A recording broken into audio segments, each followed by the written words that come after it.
तो चलिए आज हम लोग क्या करते हैं, पॉलिटिकल साइंस का नेक्स्ट लेक्चर स्टार्ट करते हैं। ठीक है, इससे पहले हम लोग क्या देखा था, तो भाग संख्या 14 के बारे में देखा था। भाग संख्या 14 में क्या था, तो भाग संख्या 14 में आपका था संघ और सिविल सर्विस परीक्षा की बात थी। ठीक है, यूपीएससी और बीपीएससी के बात था। आज जो है हम लोग क्या करेंगे, निर्वाचन आयोग की चर्चा करेंगे। ठीक है, तो बेहतर होगा कि कॉपी पेन लेकर के बैठिएगा और साथ में लिखते चलने का प्रयास करिएगा। हेडिंग लगा लीजिएगा, भाग संख्या 14 के बाद भाग संख्या 12, भाग संख्या 15। 15 में क्या लिखा गया है, निर्वाचन आयोग के बारे में लिखा गया है, आर्टिकल नंबर 324। ठीक है, तो चलिए हम स्टार्ट करते हैं। कॉपी पेन ले करके बैठिएगा, शॉर्ट लेक्चर ही करेंगे क्योंकि गर्मी ज्यादा है। ठीक है, चलिए तो हेडिंग लगा लीजिए, क्या क्या हेडिंग लगा लीजिए, निर्वाचन आयोग।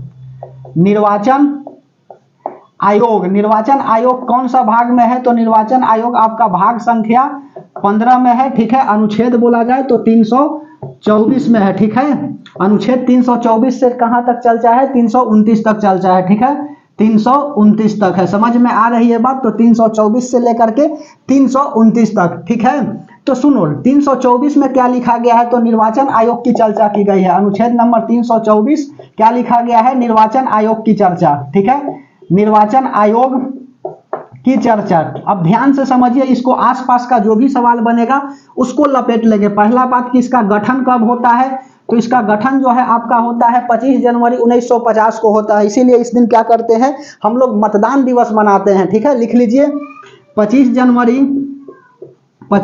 1950 को क्या हुआ, इसका गठन हुआ। इसीलिए 25 जनवरी को क्या मनाया जाता है, 25 जनवरी को मतदान दिवस मनाते हैं। ठीक है, मतदान दिवस मनाते हैं। ठीक है, उसके बाद में और क्या लिखेगा, निर्वाचन आयोग जो है वह क्या क्या करता है, तो इसका काम होता है चुनाव कराना। और यह चुनाव किसका कराता है, तो यह चुनाव जो है आपका राष्ट्रपति का कराता है, उपराष्ट्रपति का कराता है, लोकसभा का कराता है, राज्यसभा का कराता है, विधानमंडल में विधान परिषद और विधानसभा का भी चुनाव यह कराता है। ठीक है, तो निर्वाचन आयोग का कार्य ऐसे लिखो, कार्य इसका क्या होता है, कार्य जो है वह चुनाव कराना। ठीक है, ध्यान से समझते चलिएगा बात को। चुनाव कराना, किसका चुनाव कराता है, तो एग्जांपल में लिख लीजिए, राष्ट्रपति हो गया, उसके बाद में आपका उपराष्ट्रपति हो गया,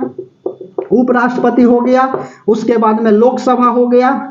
अभी फिलहाल में 7वीं लोकसभा का क्या हुआ है, 7वां चरण में 18वीं लोकसभा का चुनाव जो है ना 7 चरणों में संपन्न हुआ है भारत में। ठीक है, राष्ट्रपति, उपराष्ट्रपति, लोकसभा, उसके बाद में राज्यसभा, उसके बाद में विधानसभा। विधानमंडल में 2 भवन होते हैं ना, विधानसभा और विधान परिषद। ठीक है, तो इसका क्या काम होता है, चुनाव कराना। तो विधानसभा और विधान परिषद का भी चुनाव कौन कराता है, तो निर्वाचन आयोग ही कराता है। तो विधानसभा, ठीक है, और विधान परिषद। लेकिन एग्जाम्पल में लिख लीजिएगा, एग्जाम्पल में नहीं, नोट में बात लिख लीजिएगा कि पंचायत चुनाव जो है ना वह राज्य निर्वाचन आयोग कराता है। ठीक है, राज्य निर्वाचन आयोग कराता है। नगर पालिका का चुनाव और पंचायत का चुनाव कौन कराता है, तो राज्य निर्वाचन आयोग कराता है। लिख लीजिए, पंचायत प्लस नगर पालिका की चुनाव राज्य निर्वाचन आयोग कराती है। राज्य निर्वाचन आयोग कराती है। ठीक है, समझ में आ रही है बात, राज्य निर्वाचन आयोग कराती है। ठीक है, उसके बाद में एक और समझने वाली बात है कि पहले जो है ना यह निर्वाचन आयोग क्या था, एक सदस्य था। ठीक है, उसके बाद में संविधान का 61वां संशोधन किया गया 1989 में। ठीक है, तारकुंडे समिति के सिफारिश पर इसको कितना बना दिया गया, तो 3 सदस्य ही बना दिया गया। ठीक है, यह बात इंपॉर्टेंट है, लिख लीजिए। वर्तमान में निर्वाचन आयोग एक सदस्यी थी, लेकिन संविधान का 61वां संशोधन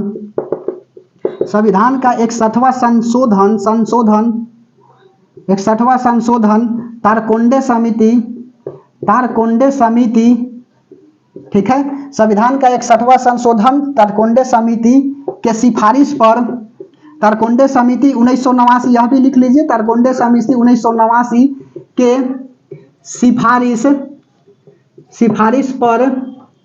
सिफारिश पर 3 सदस्यी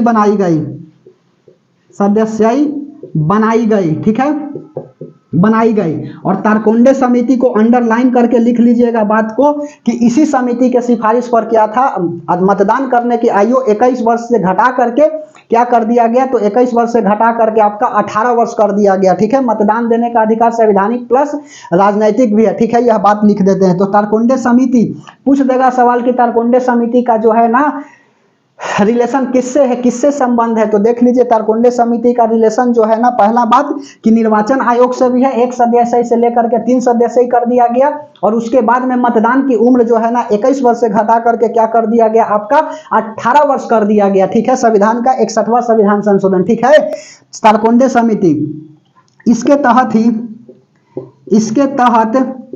ही मतदान की आयु 21 वर्ष से घटाकर 18 वर्ष कर दी गई। 18 वर्ष कर दी गई, बात समझ में आई। 18 वर्ष कर दी गई, 21 वर्ष से घटा करके 18 वर्ष कर दी गई। और नोट में बात लिख लीजिएगा कि मतदान करने का जो है ना आपका संवैधानिक प्लस राजनैतिक अधिकार है। ठीक है, संविधान के अनुसार भी और राजनैतिक के अनुसार भी क्या है आपका यह अधिकार है। लिख लीजिए मतदान करने का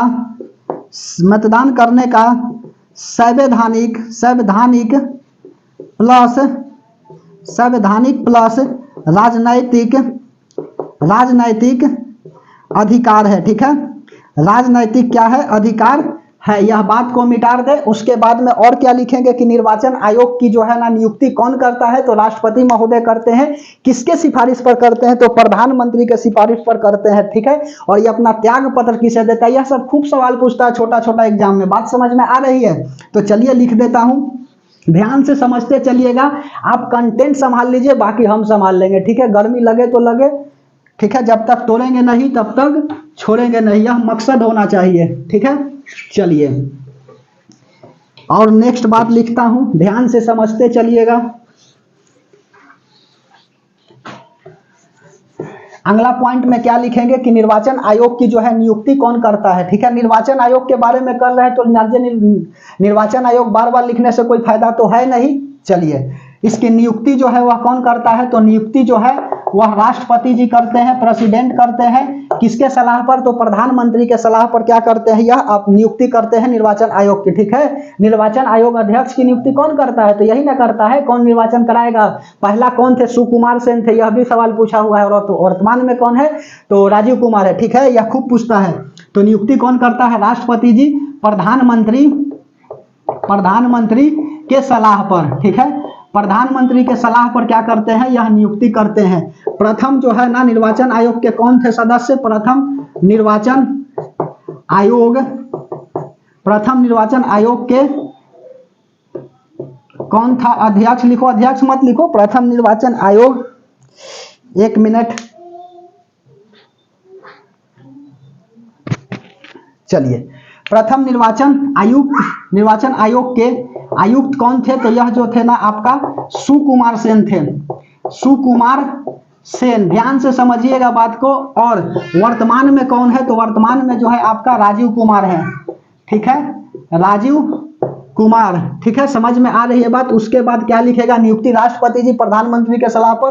प्रथम निर्वाचन आयोग के आयुक्त कौन थे, सुकुमार सिंह थे। वर्तमान में कौन है, तो राजीव कुमार है। ठीक है, उसके बाद में इनका कार्यकाल कितना होता है, तो कार्यकाल जो है ना निर्वाचन आयोग के सदस्य की कार्यकाल जो है वह 6 वर्ष होती है, जबकि मुख्य निर्वाचन आयोग की सदस्य की कार्यकाल 65 वर्ष होता है। ठीक है, लिख लीजिए कार्यकाल निर्वाचन आयोग के सदस्य के कार्यकाल 6 वर्ष होती है, जबकि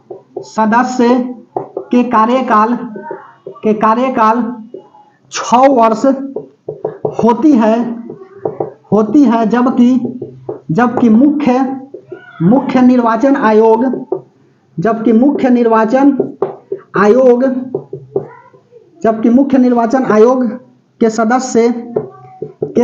निर्वाचन आयोग के सदस्य का कार्यकाल 65 वर्ष होता है, 65 वर्ष होता है। उसके बाद में और क्या लिखिएगा, यह जो है ना अपना त्याग पत्र किसे देता है, तो राष्ट्रपति जी को त्याग पत्र देता है। ठीक है, त्याग पत्र त्याग पत्र किसे देता है? तो राष्ट्रपति जी को यह त्याग पत्र देता है, याद रखिएगा, ठीक है। राष्ट्रपति के क्या होते हैं? यह नियुक्त पर होते हैं, ठीक है। इसीलिए अपना कहाँ देता है त्याग पत्र? तो यह जो है आपका राष्ट्रपति के हाथों में देता है, ठीक है। और एक नोट में बात लिख लीजिए कि जैसे मान के चलिए यह चुनाव करा रहा है निर्वाचन आयोग, ठीक है, और कोई व्यक्ति अयोग्य पाया गया है, ठीक है, निर्वाचित हो चुका है और वह अयोग्य है, तो यह जानकारी किसको देखा? या तो राष्ट्रपति जी को देगा और राज्यपाल को देगा, ठीक है। और वही क्या करेंगे? उस सदस्य को सदस्यता समाप्त कर देंगे, रद्द कर देंगे। समझ में आई बात? जैसे मान के चलिए कि कोई जो है ना इलेक्शन लड़ने के लिए क्या करा लिया? नॉमिनेशन करा लिया, और नॉमिनेशन करा लिया तो उसके बाद में पता चला कि तो अयोग्य था,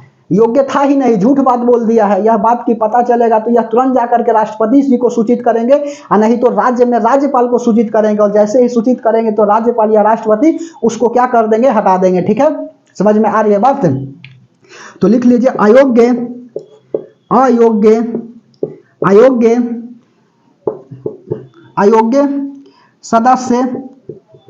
सदस्य होने पर चुनाव आयोग, अयोग्य सदस्य होने पर चुनाव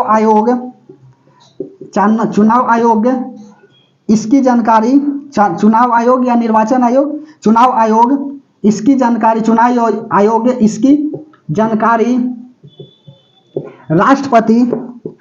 राष्ट्रपति या राज्यपाल यह VVI है जी, ठीक है, यह राष्ट्रपति या राज्यपाल को देते हैं, राष्ट्रपति या राज्यपाल को देते हैं, जिससे राष्ट्रपति या राज्यपाल उसकी सदस्यता समाप्त कर देते हैं, ठीक है, समाप्त कर देते हैं। उसके बाद में अब इलेक्शन का नियंत्रण कौन कौन करता है? ध्यान से समझिएगा बात को, ठीक है। मिटा दे, चलिए। इलेक्शन का नियंत्रण कौन करता है? इलेक्शन का नियंत्रण, चुनाव नियंत्रण, ठीक है। चुनाव नियंत्रण कौन करता है? तो सुनो, जब भी चुनाव होता है तो प्रत्येक जिला के क्या हो जाते हैं? डीएम का तबादला हो जाता है, ठीक है। डिस्ट्रिक्ट मजिस्ट्रेट बोले, ठीक है, डीएम क्या हो जाते हैं? यह चेंज हो जाते हैं। क्या करता है? डीएम के उपस्थिति में ही क्या होते हैं? यह सब चुनाव होते हैं। डीएम जो है ना वह कैसे चुनाव कराता है? ध्यान से बात को समझिएगा, ठीक है। चलिए, तो चुनाव नियंत्रण कौन करता है? तो सबसे पहले यहां पर लिखेंगे डीएम। डीएम बोले तो डिस्ट्रिक्ट मजिस्ट्रेट, जिला अधिकारी ना, मजिस्ट्रेट, ठीक है। अब डीएम के अंदर क्या आते हैं? तो डीएम के नीचे आते हैं आपका रिटर्निंग ऑफिसर, ठीक है। ध्यान से समझिएगा कैसे होता है चुनाव। रिटर्निंग ऑफिसर, ठीक है, रिटर्निंग ऑफिसर। इसके बाद क्या आते हैं? रिटर्निंग ऑफिसर के बाद आता है प्रिसाइडिंग ऑफिसर। सब के बारे में बता रहे हैं कि यह क्या क्या करता है, ध्यान से समझते चलिएगा, ठीक है। प्रिसाइडिंग ऑफिसर के बाद नीचे आता है पोलिंग ऑफिसर, ठीक है, पोलिंग ऑफिसर, ठीक है। उसके बाद में अगला पोलिंग ऑफिसर के जस्ट नीचे आ जाते हैं आपका पोलिंग एजेंट, ठीक है, पोलिंग एजेंट आ जाते हैं, ठीक है। अब सुनो, डीएम क्या करता है? जिस जिला में चुनाव होता है हर एक जिला के लिए अलग अलग डीएम होते हैं। जैसे समझिएगा होता क्या है, जैसे कि यह आपका जिला है पटना, ठीक है, मान लिए कि यह पटना जिला है, ध्यान से समझिएगा। तो पटना जिला का डीएम होगा, कोई ना कोई तो होगा ही डीएम, डिस्ट्रिक्ट मजिस्ट्रेट, ठीक है। अब पटना जिला में कई सारे शहर हो गए, ध्यान से समझते चलिएगा। मान के चले 4 शहर है, ठीक है, ध्यान से समझते चलिए। यह पटना है, पूरा मान लिया कि पटना है, तो पटना का क्या करेगा? चुनाव डीएम कराएगा, ठीक है, निर्वाचन आयोग की सिफारिश पर। निर्वाचन आयोग क्या करेगा? इसको जिम्मेदारी देगा। समझ में आई बात? तो पटना के डीएम क्या करेंगे? यह कमान संभालेंगे एक जिला के लिए, ठीक है। और पटना में कई सारे शहर हो गए, समझ में आ रही है बात? तो यह डीएम तो अपने तो नहीं जाकर के सब जगह करा देगा। अब यह डीएम क्या करेगा? इसको नियुक्त करेगा, ठीक है। नियुक्ति करेगा कौन? तो डीएम जो है ना रिटर्निंग ऑफिसर की नियुक्ति करेगा। ध्यान से बात को समझिएगा, रिटर्निंग ऑफिसर की नियुक्ति करेगा। और यह जो है ना रिटर्निंग ऑफिसर, इसमें कई सारे क्या होते हैं? बूथ होते हैं, ठीक है, कई सारे इसमें क्या होते हैं, बूथ होते हैं। शहर में भी कई सारे होता है ना, वार्ड होते हैं, तो कई सारे वार्ड मान के चलो। यह शहर हो गया 1 2 3 4, यह बात समझ में आई। और इस शहर में कितने वार्ड है, तो 40 मान के चलिए वार्ड है, ठीक है। तो इसका कमान किसको संभालने के लिए दे देंगे, तो इसका कमान जो है ना वह रिटर्निंग ऑफिसर को संभालने के लिए दे देंगे कि आप यहाँ पर संभालिए, फिर दूसरा जो है ना यहाँ पर ला करके संभालेगा, ठीक है। तो 40 गो का क्या कर रहा है, यह संभाल रहा है। उसके बाद में 40 पर क्या होगा, तो 40 पर जो है ना अलग अलग बूथ होंगे, ठीक है। 40 गो में क्या है, यहां से एक निकाल करके दिखाएं, यह 40 हो गए। और 40 में क्या होगा, कई सारे बूथ बनाए गए होंगे, ठीक है। चुनाव के लिए कई सारे बूथ बनाए गए होंगे, समझ में आ रही है। तो यह प्रिसाइडिंग अफसर क्या करता है, इस बूथ की निगरानी करता है। समझ में आ रही है बात, कई सारे बूथ बनाए होते हैं और उस बूथ की निगरानी कौन करता है, हर एक बूथ की निगरानी जो है ना वह आपका प्रिसाइडिंग अफसर करता है। जैसे कि मान के चलिए कि कोई जो है ना जनता चुनाव में भाग लिया, ठीक है, मतलब कि जा करके वोटिंग करता है और वोटिंग में ईवीएम मशीन के साथ छेड़छाड़ कर दिया, तो ईवीएम मशीन के साथ जैसे ही छेड़छाड़ कर देगा ना, तो यह पोलिंग अफसर इसको प्रिसाइडिंग अफसर को बता देगा।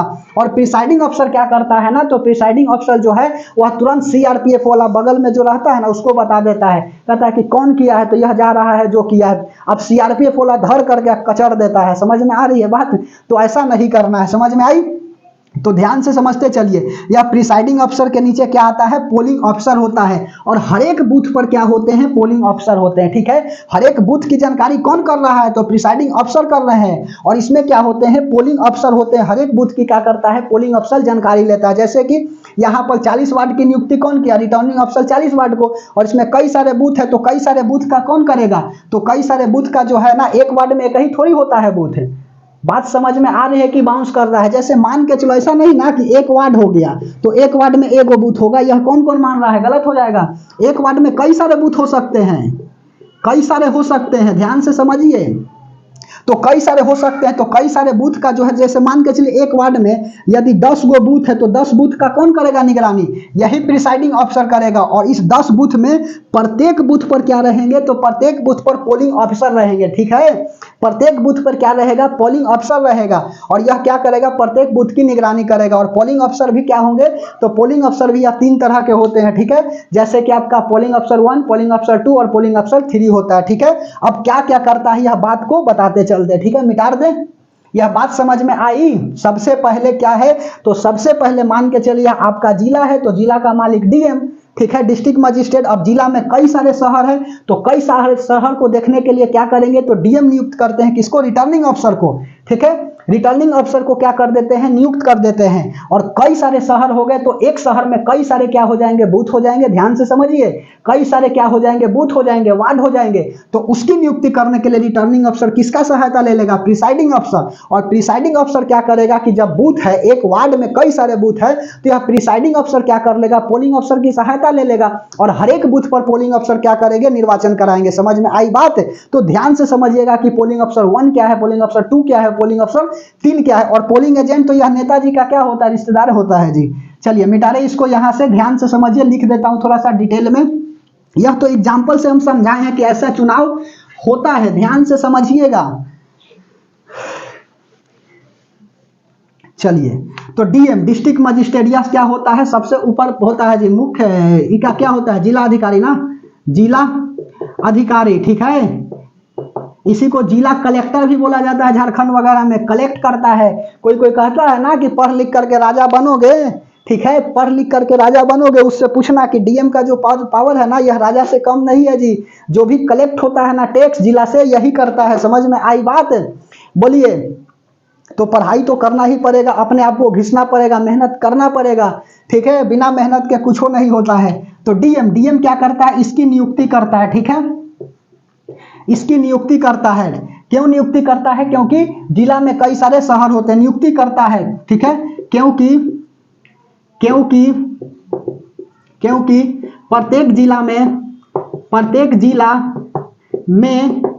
कई सारे शहर होते हैं, कई सारे शहर होते हैं, ठीक है। और उसके बाद में रिटर्निंग अफसर की नियुक्ति के बाद प्रिसाइडिंग अफसर की नियुक्ति कौन करता है, तो प्रिसाइडिंग अफसर की नियुक्ति जो है वह करता है आपका रिटर्निंग अफसर, ठीक है। रिटर्निंग अफसर क्या करता है, प्रिसाइडिंग अफसर की नियुक्ति करता है, ठीक है। और शहर में कई सारे क्या होते हैं, बूथ होते हैं, क्योंकि प्रत्येक जिला में कई सारे शहर, मेरे भाई ध्यान से समझिए, कई सारे शहर, और कई सारे शहर में कई सारे वार्ड और बूथ, ठीक है। कई सारे शहर में, ध्यान से समझो, यह थोड़ी एग्जाम में पूछता है, जानकारी के लिए बता रहे हैं।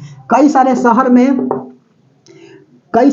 में बूथ होते हैं, ठीक है। कई सारे शहर में कई सारे बूथ होते हैं, ठीक है। अपना लैंग्वेज में लिख लीजिए, बूथ होते हैं। समझ में आ रही है बात। अब सुनो, प्रिसाइडिंग ऑफिसर के बाद क्या आ जाएगा, पोलिंग ऑफिसर, ठीक है। हर एक बूथ पर,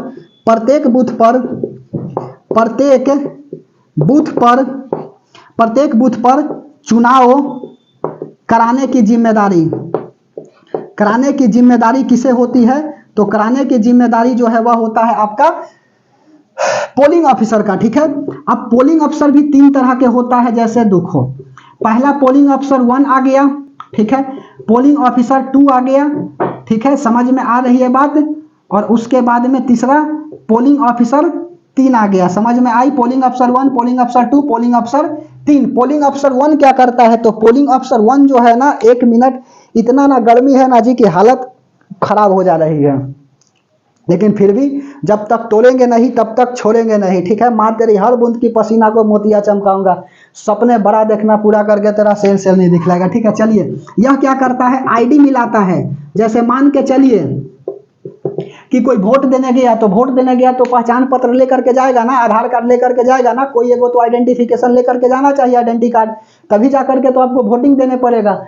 यदि 18 साल का उम्र है तब जाकर के आप वोट करिएगा, अन्यथा नहीं करिएगा। तारकुंडे समिति के सिफारिश पर 1989 में भी बताए ना, बोलिए, ठीक है। तो पोलिंग ऑफिसर आईडी क्या करता है, यह मिलाता है, आईडी मिलाता है, इसे देखता है, क्या नाम बताइए, ठीक है। उसके बाद में जाता है, जाइए, उसके बाद में यह क्या करता है, तो यह जो है ना स्याही लगाता है, वोट देने जाइएगा ना तो स्याही लगाता है। और यह स्याही कौन सा होता है जी, सिल्वर नाइट्रेट होती है, AgNO3(2), ठीक है। यह क्या है, तो यह जो है ना सिल्वर नाइट्रेट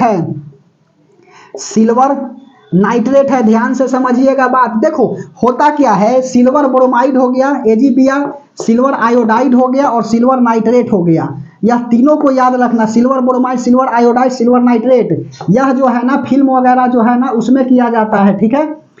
जो आपका टेलीविजन वगैरह है उसके स्क्रीन पर किसका प्रयोग किया जाता है, सिल्वर ब्रोमाइड का किया जाता है। आर्टिफिशियल रेन के लिए जो है ना सिल्वर ब्रोमाइड का प्रयोग किया जाता है। जैसे अभी दुबई में बाढ़ आ गया था, समझ में आ रही है बात।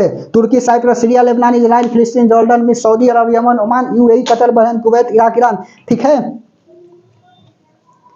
ना चाहते यह मार्कल भी बिगा गया और फूल भी गया जी, खैर करिए, कोई बात नहीं, समझ में आ रही है। तो दुबई में क्या हुआ था, तो दुबई में जो है ना अभी जस्ट कुछ दिन पहले ही बाढ़ आ गई थी, सिल्वर आयोडाइड आर्टिफिशियल रेन करा करके किया गया था, ठीक है। उसके बाद में सिल्वर नाइट्रेट, इसका प्रयोग जो है ना वोट देने के बाद जो यहाँ पर दिख रहा होगा इंक लगा देता है, तो यह सिल्वर नाइट्रेट की क्या होती है, स्याही होती है, ठीक है। उसके बाद में पोलिंग ऑफिसर 3, यह क्या करता है, तो पोलिंग ऑफिसर 3 जो है ना ईवीएम को सप्लाई देता है, ठीक है। लिख लीजिए, ईवीएम को सप्लाई देता है। ईवीएम बोले तो electronic voting machine, electric machine अलग होती है, इलेक्ट्रॉनिक अलग होता है, ठीक है। इलेक्ट्रिक होता है कि उसको चलाने के लिए ज्यादा करंट की आवश्यकता होती है, और इलेक्ट्रॉनिक होती है कि उसको चलाने के लिए कम करंट की आवश्यकता होती है। जैसे कि मान के चलिए यह जो है ना मोबाइल, यह मोबाइल क्या है, इलेक्ट्रॉनिक डिवाइस है, डोंट बी इलेक्ट्रिक डिवाइस, यह इलेक्ट्रॉनिक डिवाइस है, ठीक है। सिलिकॉन का क्या होता है, इसके अंदर जो है ना वायरिंग किए होते हैं, बताएंगे जब फिजिक्स पढ़ाएंगे तो, ठीक है, ध्यान से समझते चलिएगा। तो ईवीएम बोले तो इलेक्ट्रो वोटिंग मशीन, तो यह क्या करता है, ईवीएम को सप्लाई देता है, समझ में आई बात। ईवीएम को क्या करता है, सप्लाई देता है, ध्यान से समझिएगा, ठीक है। अब ऐसा नहीं ना कि जैसे मान के चलो कोई गया और उसके बाद में ईवीएम का मशीन है, ऊपर से लेकर के नीचे तक बटन है और पार्टी को दबाना है वोट, तो 4 बार दबा दोगे तो 4 बार थोड़ी आपका वोट चला जाएगा, एक बार सप्लाई देगा, बजेगा टें, ठीक है। वोट देने के बाद तो एगो वोट हो गया, और उसके बाद फिर तुमको सप्लाई देगा ही नहीं, कहेगा कि चला ये हो गया, ठीक है। और यदि वही फिर से दोबारा दे देगा सप्लाई, आप दबा दीजिएगा तो टें, तो 2 वोट जो है ना पड़ जाएगा उसका, ठीक है। ऐसा करेगा नहीं, पोलिंग अफसर क्यों करेगा, पता चलेगा ना जी, पोलिंग अफसर से ऊपर प्रिसाइडिंग अफसर को तो ये चल जाएंगे, समझ में आई बात है। जहां पर आप सोच रहे हैं वहीं पर ध्यान से सुनो, पोलिंग एजेंट, ठीक है।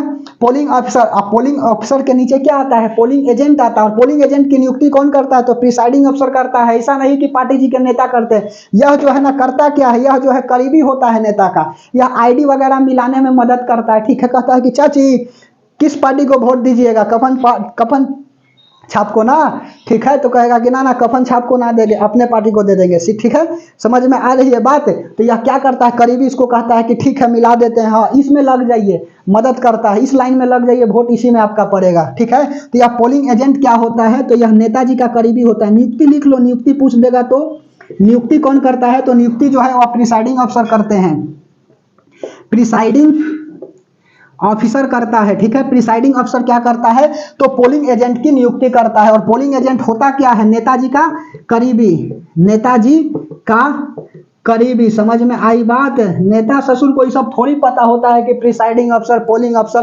पता है लेकिन उन सबको थोड़ी पता है कि क्या पावर है, ठीक है। हमारे देश में इतना बढ़िया जो है ना संविधान लिखा गया है, लिखित संविधान है, बहुत बड़ा संविधान है, समझ में आई बात। लेकिन फिर भी देख लीजिए देश की नेता, खैर ना बोलेंगे।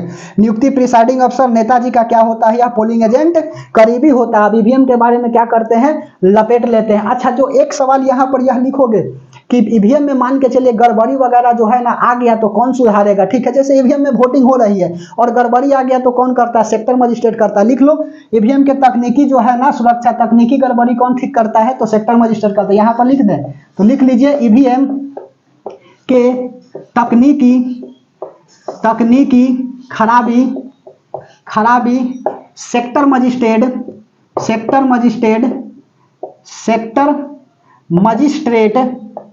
करता है, ठीक है, सेक्टर मजिस्ट्रेट करता है, समझ में आई बात। तो ईवीएम के तकनीकी खराबी कौन दूर करता है, तो ईवीएम के तकनीकी खराबी जो है वह सेक्टर मजिस्ट्रेट क्या करता है, दूर करता है, ठीक है। चलिए मिटा दे, ध्यान से समझते चलिए। उसके बाद में अब ईवीएम के बारे में लपेट लेते हैं कि ईवीएम जो है ना, ईवीएम में पर्चा दिखता है, ईवीएम का पहला प्रयोग कब किया गया था। ईवीएम में थोड़ी पर्चा दिखता है, उसका वीवीपैट अलग आता है, vote verification paper for audit trial, बता रहे हैं अभी, ध्यान से समझिएगा। अपने आप को इतना तपा दो कि कोई भी जो है ना मंजिल दूर नहीं रहे, ठीक है। जो मेहनत करेगा मंजिल उसको गले लगाएगा, और नहीं तो फिर दिक्कत में पड़ जाएगा। पता नहीं किस रूप में क्वेश्चन आ जाएंगे और परीक्षा में फेल करा के चले जाएंगे, इसीलिए ध्यान से पढ़ना है, ठीक है। चलिए उसके बाद में अब ईवीएम के बारे में लपेट लेता हूं, हेडिंग लगा लीजिए EVM, electronic voting machine, don't be electric voting machine, ठीक है, ऑलवेज होगा आपका इलेक्ट्रॉनिक वोटिंग मशीन, ठीक है, इलेक्ट्रॉनिक वोटिंग मशीन, ठीक है, voting machine, electronic voting machine. अब सुनो, इलेक्ट्रॉनिक वोटिंग मशीन यह होता क्या है, तो यह जो है ना, पहला बात कि आपका इलेक्ट्रॉनिक डिवाइस है जो करता क्या है, वोटिंग कराता है, ठीक है, मतलब वोट के लिए यूज होता है, ठीक है। तो अच्छा से बता सकते हो। पहला बात कि इसका प्रयोग जो है ना वह कब किया गया था, तो 1982 में केरल में चुनाव हुआ था, ठीक है, उपचुनाव, और उपचुनाव के समय क्या किया गया था, इसका प्रयोग किया गया था। तो यह इंपॉर्टेंट बात है, लिख लीजिए, ठीक है। 1982 में 1982 केरल उपचुनाव के लिए क्या किया गया था, प्रयोग किया गया था। चुनाव भी कई तरह के होते हैं। उपचुनाव क्या होता है, जैसे मान के चलिए फूफा जी विधायक में खड़ा थे और फूफा जी जो है ना चल गए, तो फूफा जी के जगह पर जो है ना चुनाव होगा, ठीक है, और इसी चुनाव को क्या करेंगे, उपचुनाव कहेंगे, ठीक है। 6 महीना के अंदर क्या हो जाती है, चुनाव हो जाती है, समझ में आ रही है बात, बोलिए। तो केरल उपचुनाव में क्या हुआ था, इसका प्रयोग हो गया था। 1982 के बाद 1998 में क्या हुआ था, तो विधानसभा के लिए व्यापक प्रयोग किया गया था राजस्थान में इस ईवीएम मशीन के, ठीक है।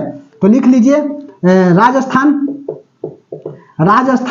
विधानसभा चुनाव, राजस्थान विधानसभा चुनाव। पता है ना कि विधानसभा में क्या होते हैं, आपका मेंबर ऑफ लेजिस्लेटिव असेंबली, मतलब एमएलए बैठते हैं, और एमएलसी विधान परिषद में बैठते हैं, क्योंकि विधानमंडल की 2 भवन होती है। जिस तरह से संसद का 2 भवन होता है, आपका राज्यसभा और लोकसभा, राज्यसभा अपर सदन होती है, लोकसभा लोअर सदन होती है। राज्यसभा में शिक्षित बैठते हैं, जबकि लोकसभा में शर्ट फाड़ने वाला नेता बैठता है। सब समझ में आई बात। तो खैर सबकी बात की बात है, पीछे पढ़ा दिए, ध्यान से समझिए, याद है 79, 80, 81, ठीक है, संसद, उसके बाद में राज्यसभा, लोकसभा, ठीक है। यह सब एकदम खटाखट आर्टिकल जो है ना ध्यान में रहना चाहिए जी। 1998 राजस्थान विधानसभा के चुनाव के लिए क्या किया गया था, प्रयोग किया गया था। 1998 के बाद 2004 लोकसभा चुनाव के लिए ईवीएम का प्रयोग किया गया था, ठीक है। तो लोकसभा चुनाव के लिए 2004 में ईवीएम का पहला बार प्रयोग किया गया था। लोकसभा चुनाव पूरे देश के लिए जी, पूरे देश के लिए यूज हो गया, ठीक है, लोकसभा चुनाव 2004 में। उसके बाद अगला क्या लिखेगा, 2004 के बाद 2012 नहीं 2013 में क्या किया गया था, नोटा का प्रयोग किया गया था, नॉन ऑफ द एबव। ठीक है, पहले था ना कि जैसे मान के चलिए कि जो आपका खड़ा हुआ कैंडिडेट, ठीक है, उसी को आप वोटिंग कर सकते हैं, लेकिन सुप्रीम कोर्ट में संशोधन किया गया और कहा गया कि नहीं, जिस व्यक्ति को यदि मान के चलिए जरूरत नहीं है वोटिंग करने की तो वह क्या करेगा, जैसे मान के चलो फूफा जी भी खड़ा है, मौसा भी खड़ा है, ठीक है, हम दोनों में से कोई को पसंद नहीं करेंगे तो किसको वोट करेंगे, तो उसको वोट नहीं करना है तो वह सीधा सीधी जो है वह नोटा का बटन दबा देगा। नोटा का प्रयोग जो है 2013 में क्या किया गया था, ईवीएम में किया गया था। नोटा का मतलब होता है नॉन ऑफ द एबव। बात समझ में आई? 2013 नोटा, नोटा बोले तो नॉन ऑफ द एबव। ध्यान से समझ लीजिए, आप कंटेंट संभाल लीजिए, बाकी हम संभाल लेंगे। नॉन ऑफ द एबव, ठीक है, none of the above. NOTA का प्रयोग पहली बार कब किया गया था, तो नोटा का प्रयोग जो है ना पहली बार 2013 में किया गया था। उसके बाद में वीवीपैट, वीवीपैट क्या है, तो vote verification paper for audit trial, ठीक है, vote verification paper for audit trial, vote verification paper for audit trial, ठीक है, vote verification paper for audit trial. समझ में आई बात? यह क्या करता है, वीवीपैट पर्चा होता है जी।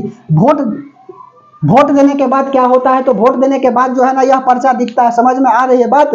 तो वोट देने के बाद क्या करता है, यह पर्चा दिखता है, ठीक है, वोट देने के बाद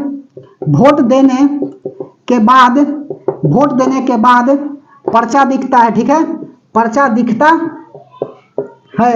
समझ में आई बात? तो vote verification paper for audit trial, जैसे ही आप किसी पार्टी को वोट दे दीजिएगा, जैसे कि मान के चलिए मौसा जी कफन छाप से खड़ा है और जाकर के आप कफन छाप दबा दीजिएगा, तो ठीक है, एक मशीन रहेगा वीवीपैट, उसमें क्या होगा, उसका जो है ना पर्चा दिखेगा कफन छाप, तो आपको बिलीव हो जाएगा कि ना कि मौसा जी को ही वोट दिया, फूफा जी को नहीं गया है। समझ में आई बात? तो वीवीपैट मतलब vote verification paper for audit trial, vote देने के बाद पर्चा जो है वह दिखता है किसमें, तो वीवीपैट में दिखता है। और एक बात और लिख लीजिए कि ईवीएम जो है ना, ईवीएम कितना वोट को स्टोर करता है, तो ईवीएम जो है आपका 3600 वोट को स्टोर करता है। और वीवीपैट जो है ना वो आपका कितना वर्जन का चल रहा है, M3 वर्जन का चल रहा है। लिख लीजिए वर्तमान में, ठीक है, वर्तमान में वीवीपैट M3 वर्जन का चल रहा है। समझ में आई बात? और इलेक्ट्रॉनिक वोटिंग मशीन ईवीएम जो है कितना वोट स्टोर करता है, ईवीएम 3600 वोट स्टोर करता है, ठीक है, 3600 वोट क्या करता है, स्टोर करता है। और एक बात को और लिखिएगा कि जैसे ही वोटिंग हो जाती है तो ईवीएम को कहां पर रखा जाता है, तो स्ट्रांग रूम में रखा जाता है। लेकिन होने के बाद क्या किसके समक्ष रखा जाएगा, ध्यान से समझ चलिए बात को, सुनो। तो यहां पर नोट में बात लिख लीजिए कि ईवीएम जैसे ही चुनाव संपन्न हुआ, चुनाव संपन्न के बाद ईवीएम कौन कौन था जी, तो डीएम था, उसके बाद में रिटर्निंग अफसर, प्रिसाइडिंग अफसर, उसके बाद में पोलिंग अफसर, ठीक है, तो पोलिंग अफसर उसके बाद में प्रिसाइडिंग अफसर, यह दोनों मिलकर के किसको दे देता है, रिटर्निंग अफसर को दे देता है। तो चुनाव संपन्न के बाद ईवीएम को polling officer plus presiding officer मिलकर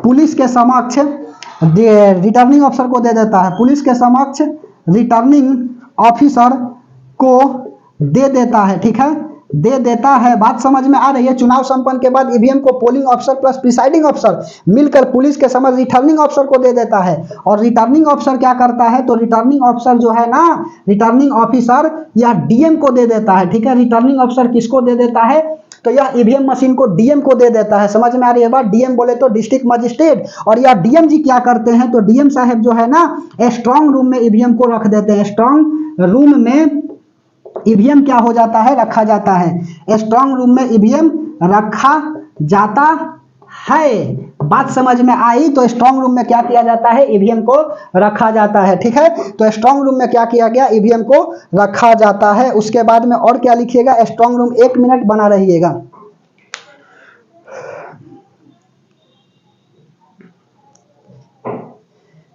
अभी 34 मिनट ही हुआ है जी, इतना हिला दिए, ठीक है, ध्यान से समझते चलिएगा बात को।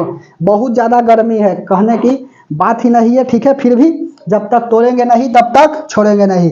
रिटर्निंग अफसर के बाद डीएम, डीएम क्या करता है, स्ट्रांग रूम में ईवीएम रखा जाता है, ठीक है, रखा जाता है। उसके बाद में जैसे ही जिस दिन काउंटिंग होती है ना, तो काउंटिंग के दिन ईवीएम का क्या किया जाता है, सील को तोड़ दिया जाता है और उसके बाद में काउंटिंग की जाती है, ठीक है। चलिए उसके बाद में और क्या लिख लीजिएगा, तो आर्टिकल नंबर 327 और 329 खूब पूछता है, ठीक है। 327 में क्या लिखा गया है और 329 में क्या लिखा गया। 324 भी इंपॉर्टेंट है, निर्वाचन आयोग की बात है जी। भाग संख्या 12 आर्टिकल नंबर 300, भाग संख्या 15, 12 काहे बोल रहे हैं, 12 जो है तो विश्व संपत्ति की चर्चा है जी, राज्य और देश के बीच का, ठीक है। ध्यान से समझिए बात को, भाग संख्या 12 में, ठीक है। चलिए उसके बाद अगला आर्टिकल नंबर हेडिंग लगा लीजिए 327। यह बात समझ में आई, ईवीएम को हमने लपेट लिया, क्या आपको समझ में आई ईवीएम के बारे में, बोलिए। अब हेडिंग लगाइए आप आर्टिकल नंबर 327 और 329। आर्टिकल नंबर 327, 329, ठीक है। चलिए 327 अनुच्छेद नंबर 327। 327 में क्या लिखा गया है, तो 327 में लिखा गया है कि संसद राज्य और केंद्र के लिए, ठीक है, संसद प्लस विधानमंडल के लिए जो भी कानून बनेगा, निर्वाचन आयोग कानून बनेगा, ठीक है, उसकी शक्ति किसको होगी, संसद को होगी। लिख लीजिए 327, ठीक है। देश ऐसे लिखो, सांसद प्लस राज्य विधानमंडल, सांसद, ठीक है। संसद में 2 भवन होती है ना, ऐसे लिखो, संसद प्लस विधानमंडल के लिए, संसद प्लस विधानमंडल के लिए निर्वाचन चुनाव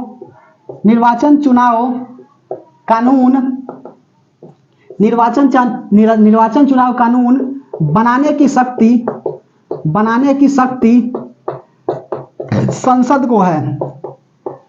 संसद को है। बात समझ में आई। और अनुच्छेद नंबर 329 में क्या लिखा गया है, तो 329 में लिखा गया है कि यह निर्वाचन आयोग का जो चुनाव निर्वाचन आयोग के लिए जो कानून बनाया जा रहा है ना, इसको आप सुप्रीम कोर्ट में पेश नहीं कर सकते हैं, ठीक है। चलिए बात समझ में, संसद प्लस विधानमंडल, संसद में आपका 2 सदन होता है ना, लोकसभा और राज्यसभा, और विधानमंडल में भी ठीक उसी तरह से 2 सदन होते हैं। राज्य में विधानमंडल होता है और देश स्तर पर आपका संसद होता है, और संसद में बैठे हुए मेंबर ऑफ पार्लियामेंट को सांसद कहा जाता है, ठीक है। ध्यान से समझिए 329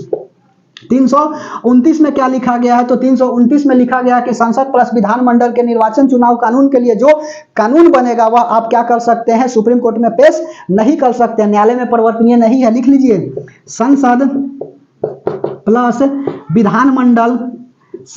विधानमंडल के निर्वाचन कानून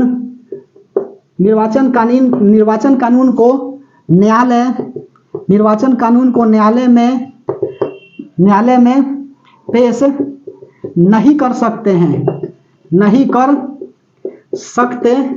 न्यायालय में पेश नहीं कर सकते हैं, ठीक है। उसके बाद अब क्या लिखिएगा, इतना ना गर्मी है ना जी कि क्या किया जाए, गर्मी से तो परेशानी है, लेकिन फिर भी जब तक तोड़ेंगे नहीं तब तक छोड़ेंगे नहीं, ठीक है। चलिए अगला थोड़ा सा है, बस दल बदल वगैरह बता देता हूँ, राष्ट्रीय पार्टी वगैरह, उसके बाद समझ में आ जाएगा, ठीक है। अगला हेडिंग लगा लीजिए दल बदल, एंटी डिटेक्शन लॉ, ठीक है। एंटी डिटेक्शन लॉ, यह संविधान का 52वां संशोधन, ठीक है, 1985 द्वारा किया गया, और इस समय जो है ना कार्यकारी प्रधानमंत्री राजीव गांधी जी थे, ठीक है। ठीक समझ में आई बात। यह जो है ना दल बदल कानून जो है कहाँ से लाया गया है, दल बदल कानून की जो है ना संविधान का कौन सा संशोधन किया गया, 52वां संविधान संशोधन, यह भी सवाल पूछता है जी, ठीक है। लिख लीजिए दल बदल, यह 52वां, ठीक है, 52वां नहीं 52वां, ठीक है, यह 52वां संविधान संशोधन, यह 52वां संविधान संशोधन द्वारा 1985 में जोड़ी गई, ठीक है। 1985 में क्या किया गया, जोड़ा गया, 52वां संविधान संशोधन द्वारा 1985 में क्या किया गया, तो यह जोड़ा गया, ठीक है। बात समझ में आ रही है, बोलिए। इस समय कार्यकारी प्रधानमंत्री कौन थे, तो कार्यकारी प्रधानमंत्री बोला जाए तो कार्यकारी प्रधानमंत्री थे आपका राजीव गांधी, ठीक है, राजीव गांधी। और उसके बाद में दल बदल को किस अनुसूची में रखा गया, तो अनुसूची नंबर आपका 10 में रखा गया है। 10 बहाने करके ले गई दिल मेरा, ठीक है, 10 बहाने करके ले गई दिल मेरा, ठीक है, दिल मेरा मतलब दल बदल, ठीक है, हमको लेकर के बदल गई। समझ में आई बात समझिए। तो अनुसूची नंबर 10 में क्या किया गया है, तो 10 में जो है ना आपका दल बदल की चर्चा की गई है, ठीक है। अब दल बदल कब लग सकता है और दल बदल कब नहीं लग सकता है, यह भी बात को ध्यान से समझ लीजिए, ठीक है। चलिए मिटा दें, चलो, दल बदल लग सकता है, दल बदल नहीं लग सकता है, यह भी बात को बता देते, उसके बाद समाप्त हो जाएगा। उसके बाद में राष्ट्रीय पार्टी वगैरह बता देते हैं कि नेशनल पार्टी क्या होता है, कब बन सकता है और कौन कौन है वर्तमान में, ठीक है, 6 गो है, ठीक है। पहले 8 गो था, एक वो आम आदमी पार्टी जुड़ा, उसके बाद में 3 गो कम हो गया, ठीक है, तृणमूल कांग्रेस यह सब हट गई ना, और वर्तमान में 6 गो बचल है, वही बताना है, ठीक है। चलो लिखो, दल बदल लग सकता है, बात नहीं, दल बदल लग सकता है, ठीक है। कब कब दल बदल लग सकता है, तो पहला जो है ना कि मान के चलिए कोई व्यक्ति है, ठीक है, कोई व्यक्ति नहीं, कोई नेताजी है, और क्या करते हैं, अपने ही पार्टी का विरोध करते हैं, चुनाव में अनुपस्थित रहते हैं, ठीक है, तो अध्यक्ष क्या करेंगे, अध्यक्ष जो है ना उसको हटा देंगे, माफी नहीं देंगे, ठीक है। तो लिख लीजिए, क्या लिख लीजिएगा, तो पार्टी के विपरीत चलने पर, पार्टी के विपरीत करने पर, ठीक है, पार्टी के विपरीत करने पर क्या हो जाएगा, तो पार्टी के विपरीत करने पर आप पर क्या लग सकता है, दल बदल लग सकता है, और आपकी सदस्यता समाप्त कर देगी, ठीक है। अच्छा, सदस्यता समाप्त होगी तो कौन करेगा जी, सदस्यता समाप्त कौन करेगा, तो सभापति तथा अध्यक्ष करते हैं, ठीक है। उस पार्टी का अध्यक्ष किसका, पार्टी का कर देंगे, समझ में आई बात। तो सभापति तथा अध्यक्ष क्या करेंगे, सदस्यता समाप्त कर देंगे पार्टी के विपरीत करने पर। उसके बाद में चुनाव में अनुपस्थित रहने पर, चुनाव में अनुपस्थित है, मान के चलिए राज्यसभा का क्या चल रहा है, चुनाव चल रहा है, एमएलए जिसका ज्यादा होगा उसी का राज्यसभा ज्यादा भी होता है, और एमएलए जी अनुपस्थित है जी, आ ही नहीं रहे हैं, ठीक है, तो क्या होगा, इनकी सदस्यता समाप्त हो जाएगी चुनाव में अनुपस्थित रहने पर, ठीक है, चुनाव में अनुपस्थित रहने पर। और तीसरा क्या लग सकता है कि पार्टी छोड़ दिया, ठीक है, अकेले पार्टी छोड़ देगा। अब मान के चलिए कि किसी पार्टी से आप चुनाव जीते और मंत्री बनने के लिए आप चल गए दूसरे पार्टी में, तो लग जाएगा जी दल बदल, ठीक है, आपकी सदस्यता समाप्त हो जाएगी। नहीं तो ऐसे तो सब करता जी कि दूसरा पार्टी में चले जाता, मालूम चलता कि इसका केकर जो है ना मौसम वैज्ञानिक, ठीक है, आप मौसम वैज्ञानिक बन जाइए, और उसके बाद में पता कर लीजिए कि किस चुनाव जो है ना पार्टी जीतने वाली है, वहां से टिकट मिल जाता है तो आप जीत लीजिए, और वहां से इस्तीफा दे करके दूसरे पार्टी में चल जाता और मंत्री बन जाता, ठीक है। तो कौन इसको दिक्कत था, इसीलिए लाया गया कि नहीं, संविधान का संशोधन किया गया, और 52वां संविधान संशोधन 1985 द्वारा कहा गया कि नहीं, यदि ऐसा करता है तो उसकी सदस्यता समाप्त हो जाएगी, ठीक है, नहीं तो सब तो ऐसा ही करे लगता, ठीक है। अकेले पार्टी छोड़ने पर, अकेले पार्टी छोड़ने पर, ठीक है, कब कब लग सकता है, तो अकेले पार्टी छोड़ने पर दल बदल लग सकता है। और दल बदल नहीं लग सकता है, दल बदल नहीं लग सकता है, नहीं लग सकता है, ठीक है। पहला बात कि पार्टी का संपूर्ण विलय हो जाए, पार्टी का संपूर्ण विलय हो जाए, ठीक है, पार्टी का संपूर्ण विलय हो जाए, समझ में आई बात। जैसे मान के चलिए नीतीश कुमार बिहार में क्या है, जेडीयू, जनता दल यूनाइटेड, ठीक है, जेडीयू, ध्यान से समझिएगा, जेडीयू, ठीक है, जनता का दमन और उत्पीड़न की बात हम नहीं कर रहे हैं, ये तो मोदी जी कह रहे थे, हम थोड़ी ऐसा बोल रहे हैं। जनता दल यूनाइटेड, ठीक है, इनका तीर छाप है नीतीश कुमार, ठीक है, समझ में आई बात। तो जेडीयू जनता दल यूनाइटेड, यह जो है ना अपना पार्टी को क्या करते हैं, कभी इस पार्टी से लेकर के उस पार्टी में चले जाते हैं, ठीक है। तो इन पर खोली दल बदल लगेगा, पूरा जो है ना पार्टी को उठाए और लेकर के चल दिए, ठीक है, समझ में आई बात। अगर मान के चलो किसी दिन नीतीश कुमार मर जाते हैं, मतलब हो सकता है गर्मी के दिन है तो क्या किया जाए, चल जा सकते हैं, तो क्या उस पार्टी का मुख्यमंत्री जो नीतीश कुमार है, तो विधानमंडल के जो मंत्री भवन है ना, विधानमंडल आपका विधानसभा में, उस मंत्रिमंडल भंग हो जाएगा, और उप मुख्यमंत्री क्या करेंगे, मुख्यमंत्री का कमान संभालेंगे जब तक कि कोई मुख्यमंत्री नहीं बन जाता है। तो नीतीश कुमार मर भी जाएंगे तो कोई दिक्कत नहीं होगा, ठीक है, ध्यान से समझिए बात को। तो जेडीयू क्या है, तो जनता दल यूनाइटेड, यह जो है ना आप देखिएगा कि आरजेडी, राजद मतलब राष्ट्रीय जनता दल, ठीक है, इससे कभी बीजेपी में जाते हैं, बीजेपी का मतलब भारतीय जनता पार्टी, बेरोजगार जनता पकौड़ा बेचना, राष्ट्रीय जनता दल, बीजेपी मतलब भारतीय जनता पार्टी होता है ना। अब इसमें क्या चला गया, यह नीतीश कुमार चले गए, ठीक है। उसके बाद में बीजेपी में नहीं बना तो फिर आरजेडी में, आरजेडी में नहीं बना तो बीजेपी में, बीजेपी में नहीं बना तो आरजेडी में बना। इस तरह से क्या करते हैं, अपने पार्टी को लेकर के चले जाते हैं, तो पूरे संपूर्ण पार्टी का विलय हो जा रहा है, तो इन पर दल बदल नहीं लग सकता है, ठीक है। समझ में आई बात। अब जैसे मान के चलिए कि जेडीयू चला गया, अब जो है ना नीतीश कुमार ही ऐसे मुख्यमंत्री है बिहार के, ठीक है, जो कहते हैं ना, क्या कहते हैं कि तुम सब चुनाव लड़ो और पार्टी हम जो है सरकार बनाएंगे। समझ में आई बात। अभी देखिए ना 12 वो ला करके एमपी में सीट जो है ना बिहार से, यह बेचारे जो है कारनामा कर सकते हैं देश स्तर पर। अभी जो है राज्य स्तर में कर रहे थे, अब देश स्तर पर यह खेला करेंगे, खेला होगा, ठीक है। ठकाठक कटाकट यह सब जो था ना, वोट पड़ेगा खटाखट, बहनों की अकाउंट में जाएगी 1 लाख, टकाटक टकाटक। तो यह सब जो है ना, यह बकवास है। एक मुद्दा होता है वोट लेने का और आप उसी में फंसते हैं, ठीक है। शिकारी आएगा, जाल बिछाएगा, दाना डालेगा और तुम उसमें फंसोगे, ठीक है। तो ऐसा नहीं करना है। नेता का काम होता है प्रलोभन देना और जनता उसी प्रलोभन में फंस करके क्या करता है, चला जाता है, ठीक है। कोई के अकाउंट में कटाकट और ठकाठक जो है ना 1 लाख आने वाला नहीं है। यदि आएगा तो समझिए इन्फ्लेशन बढ़ जाएगा। और आरबीआई समझ रहे हो ना, इस इन्फ्लेशन को रिजर्व बैंक ऑफ इंडिया, किसका स्थापना 1934 के एक्ट से हुआ था जी, ठीक है। ओस्मान स्मिथ जो है इसका प्रथम अध्यक्ष और भारतीय जो है सीडी देशमुख थे, ठीक है। ध्यान से समझिए बात, यह सब बताएंगे जब इकोनॉमिक्स पढ़ाएंगे, ठीक है। तो यह जो है ना आरबीआई क्या करता है, इन्फ्लेशन को कम करने के लिए इतना सारा एलआईसी वगैरह खोला हुआ है जी, बैंक खोला हुआ है, ग्रामीण बैंक, फलना बैंक, ठीक है। यह सब खोला हुआ है क्यों, इन्फ्लेशन को कम करने को। और क्या लगता है कि ठकाठक और कटाकट 1 लाख चला जाएगा। मोदी जी कह दिए कि सबके अकाउंट में 15-15 लाख आएगा और जाहिर सी बात है कि मार्केट में पैसा आएगी, इन्फ्लेशन बढ़ जाएगा, जो ऐसा आरबीआई जो है कभी नहीं करने देगा। समझ में आई बात। तो ऐसा होगा, यह सब प्रलोभन दिया गया, थोड़ा सा आप भी प्रेजेंस ऑफ माइंड लगाइए, ठीक है, ध्यान से समझिए। तो पार्टी का संपूर्ण विलय हो जाए, उसके बाद में और क्या लिख सकते हैं, पार्टी का संपूर्ण विलय के बाद और क्या लिखिएगा, 2/3 जो है ना पार्टी अपना लेकर के चला जाए दूसरे में।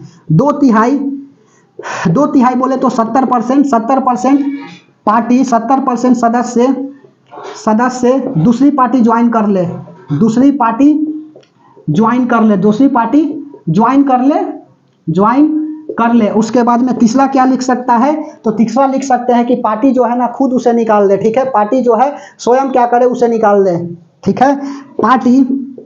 पार्टी ठीक है, सदस्य को स्वयं निकाल दे, ठीक है, निकाल दे। तब क्या कर सकता है, यह जो है ना दल बदल नहीं लग सकता है। बात समझ में आई, बोलिए। उसके बाद में और क्या, नोट में बात लिख लीजिए, हमेशा दल बदल जीते हुए कैंडिडेट के ऊपर लगता है, हारे हुए कैंडिडेट के ऊपर नहीं लगता है, ठीक है। चलिए यह लिखना होगा तो लिख लीजिएगा। उसके बाद में राष्ट्रीय पार्टी लिख लीजिए, नेशनल पार्टी कब बन सकता है, ठीक है, मिटा दे। चलिए उसके बाद में चुनाव के प्रकार और बात हो जाएगी खत्म। यहाँ पे लपेट लिए निर्वाचन के बारे में। 1 घंटा आप बना रहिए आराम से, एकदम जो है ना इन डिटेल बता दिए। यहां से जो भी सवाल आएगा अब नहीं छूटेगा, ठीक है। चलिए राष्ट्रीय पार्टी हेडिंग लगा लीजिए, नेशनल पार्टी, राष्ट्रीय पार्टी बोले तो नेशनल पार्टी, ठीक है। नेशनल पार्टी कौन है, तो वर्तमान में जो है ना, वर्तमान में 6 गो नेशनल पार्टी है, ठीक है। इससे पहले जो था ना 8 गो था प्लस 1 गो आम आदमी पार्टी। 12 नवंबर 2020 में इसकी स्थापना हुआ था ना, अरविंद केजरीवाल अपने साथियों के साथ किए थे, ठीक है। तो इसमें से क्या हो गया, जो है ना 3 गो समाप्त हो गए और अब जो है ना वर्तमान में कितना बचा है, तो 6 गो बचा हुआ है। क्या, तो 6 गो बचा हुआ है आपका नेशनल पार्टी। कौन कौन है, तो पहला है आपका कांग्रेस हो गया। उसके बाद में दूसरा हो गया भाकपा, भारतीय कम्युनिस्ट पार्टी जी, भाकपा, माकपा, ठीक है, मार्क्सवादी कम्युनिस्ट पार्टी। उसके बाद में चौथा कांग्रेस, भाकपा, माकपा, भाजपा, बीजेपी, ठीक है, बीजेपी मतलब भारतीय जनता पार्टी, ठीक है। इसका कांग्रेस की स्थापना लिख लो 1885 A.O. ह्रूम द्वारा, ऑक्टोबियन ह्रूम जो है ना जी, इस तरह से ह्रूम, A.O. ह्रूम द्वारा, ठीक है। भाकपा की स्थापना कब हुआ था, तो 1925 में हुआ था। किसके द्वारा, M.N. राय द्वारा, ठीक है। और माकपा 1964 में हुआ था। डांगे करके था, ऐसे करके डांगे, ठीक है, इनके द्वारा क्या हुआ था, तो 1964 में हुआ था। बीजेपी 1980 में क्या हुआ था, स्थापना हुआ था अटल बिहारी वाजपेयी, ठीक है। पार्टियां तो आती जाती रहेगी, देश बना रहना चाहिए, ठीक है। अटल बिहारी वाजपेयी, सैल्यूट। अटल बिहारी वाजपेयी 1980। उसके बाद में 5वां कांग्रेस, भाकपा, माकपा, भाजपा। और उसके बाद में और एगो क्या हो जाएगा, तो एगो है ना बीएसपी, ठीक है, बीएसपी, ठीक है, बहुजन समाज पार्टी जी, ठीक है, बीएसपी बहुजन समाज पार्टी, मानिक साव 1980। इसका स्थापना कब हुआ था, 98 में। कांसीराम, मानिक साव का है कांसी राम, ठीक है। और उसके बाद में अगला छठा लिख लीजिए आम आदमी पार्टी, ठीक है। आम आदमी पार्टी, भाकपा भारतीय कम्युनिस्ट पार्टी, माकपा मार्क्सवादी communist party, BJP Bharatiya Janata party, BSP Bahujan Samaj party है, और आम आदमी पार्टी झाड़ू छाप, हाथी छाप, कमल छाप, हाथ छाप, भाकपा क्या होता है हथौड़ा चांद वाला ना वह, और उसके बाद में इसके साथ भी हथौड़ा चांद और यह कुछ करके सितारा का यह छाप है, और उसके बाद में हथौड़ा, ठीक है। आम आदमी पार्टी 12 कितना होगा तो 12 नवंबर 2020 में किसके द्वारा, तो दिल्ली के अरविंद केजरीवाल मुख्यमंत्री, अभी तो जेल में है बेचारे, तिहाड़ जेल में है जी अरविंद केजरीवाल। मार्कल बार बार गिर गए, हो सकता है यह सवाल आएगा मार्कल गिर गई, अरविंद केजरीवाल, ठीक है, अरविंद केजरीवाल, ठीक है। और अपने साथियों द्वारा क्या किए थे, स्थापना किए थे, ठीक है। तो अभी जो है ना कोई पूछेगा कि जैसे मान के चलिए कि अभी कोई पूछता है कि वर्तमान में कितने नेशनल पार्टी है, ठीक है। तो सुनो, यदि कोई वर्तमान में नेशनल पार्टी पूछता है तो कितने हैं, तो वर्तमान में नेशनल पार्टी 6 है, जिसमें से 6 का नाम है क्रमशः कांग्रेस, उसके बाद में भाकपा, माकपा, भाजपा, बीएसपी और आम आदमी पार्टी। कांग्रेस का स्थापना 1885 में एओ हुरुम द्वारा हुआ था। उसके बाद में माकपा, माकपा मतलब होता है माकपा, उसके बाद में भाजपा और उसके बाद में कम्युनिस्ट पार्टी, इस तरह से बताया ना। यह जो है टोटल होता है, ठीक है। तो एक लाइन में आप बोल दीजिएगा कि टोटल आपका नेशनल पार्टी कितना है, तो एक लाइन में बोलना है कि वर्तमान में सुनो, वर्तमान में टोटल 6 आपका नेशनल पार्टी है, जिसमें से पहला आपका कांग्रेस, भाकपा, माकपा, भाजपा, बसपा और आम आदमी पार्टी। आम आदमी पार्टी का मतलब आपका कौन, तो अरविंद केजरीवाल 12 नवंबर 2020 में इसकी क्या किए थे, स्थापना किए थे। और एक याद रखिएगा, कांग्रेस की स्थापना एओ हुरुम द्वारा 1885 में हुई थी, और बीजेपी की स्थापना 1980 में अटल बिहारी वाजपेयी के द्वारा हुआ था। समझ में आई बात, बोलिए। चलिए, उसके बाद यह मिटा दे, कोई भी जो है ना राष्ट्रीय पार्टी बन जाती है, कब राष्ट्रीय पार्टी बन जाती है तो याद रखिएगा, ठीक है। राष्ट्रीय पार्टी कोई जो है वह कब बनेगा, तो पहला बात, राष्ट्रीय पार्टी बनने के लिए या तो आपको क्या आना चाहिए, तो आपको पहला बात कि 11 को जो है लोकसभा का सीट आना चाहिए पूरे देश में, राष्ट्रीय पार्टी बन सकती है। राष्ट्रीय पार्टी बन सकती है, कब बन सकती है, तो राष्ट्रीय पार्टी बनने के लिए पहला बात 11 लोकसभा में सीट आनी चाहिए, 11 लोकसभा में सीट आनी चाहिए, ठीक है। और उसके बाद में और क्या लिखिएगा, 2% वोट जो है ना संपूर्ण लोकसभा का आए, 2% वोट संपूर्ण लोकसभा का आए, ठीक है। गर्मी नहीं रहता ना तो दिन भर क्लास लेते रह जाते रात भर, तो कोई दिक्कत नहीं था। 2% वोट संपूर्ण लोकसभा में आए, और नहीं तो क्या आ जाए, 3 सीट, 3 नहीं ऐसे लिखो, 4 सीट, 4 की 3 जो लिखना है लिखिए ना, 4 सीट या 3 सीट, 3 सीट 4 राज्यों में आए, 4 राज्यों में आए, तो देख लो 4 या 12 आए तो हो जाएगा आपका, ठीक है। राष्ट्रीय पार्टी बन जाएगी, और राष्ट्रीय पार्टी बन जाएगा तो आपको अलग मिल जाएगा छाप, उसके बाद में अलग चुनाव चिन्ह मिल जाएगा, और चुनाव चिन्ह मिलने के बाद आपको आवास मिलेगा फ्री रहने के लिए, ठीक है। उसके बाद में सुरक्षा करने के लिए गार्ड मिलेगा, बोलिए। उसके बाद में चुनाव के प्रकार वगैरह पूछता है, चुनाव के प्रकार भी लिख लो लगले, ठीक है। चुनाव के प्रकार, चुनाव के प्रकार कौन कौन है, चुनाव के प्रकार, तो पहला आम चुनाव, आम चुनाव कितना दिन पर होता है, यह जो है ना 5 वर्ष पर होती है। जैसे कि आपका 2014 लोकसभा, 2019 लोकसभा और 2024 में क्या हुआ है, लोकसभा चुनाव हुआ है। मंत्रिमंडल का विस्तार हो जाएगा तुरंत, जो है ना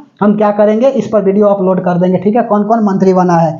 आम चुनाव, उसके बाद में मध्यवर्ती चुनाव, मध्यवर्ती चुनाव, ठीक है। मध्यवर्ती चुनाव का मतलब क्या होता है, सरकार गिर जाने पर, ठीक है। सरकार मतलब बहुमत खत्म होने पर, सरकार या बहुमत समाप्त होने पर, ठीक है, समाप्त होने पर, 5 साल से पहले ही हो जाता है जी। और उसके बाद में तीसरा उपचुनाव, उपचुनाव क्या होता है, किसी की मृत्यु हो जाने पर, किसी के मृत्यु हो जाने पर, मृत्यु होने पर 6 माह के पूर्व, 6 माह के पूर्व, ठीक है, क्या होता है, उपचुनाव होता है। तो यहाँ पर क्या हो जाता है, आपका निर्वाचन संबंधी भाग संख्या जो है ना आपका 15 समाप्त हो जाता है। बोलिए क्लास कैसा लगा, इतना देरी जो है ना आपको पसीना बहा करके पढ़ाया, बताइए क्लास कैसा लगा। बेहतर लगा तो कमेंट करिएगा, नहीं तो कोई बात नहीं है, डिसलाइक मार करके चले जाइएगा, उससे कोई दिक्कत मेरे को नहीं है। बशर्ते आए हैं तो सीखिए, लाइक और शेयर करने के लिए नहीं, सीख करके जाइए, ठीक है, तब जो है ना बेहतर होगा। समझ में आई बात।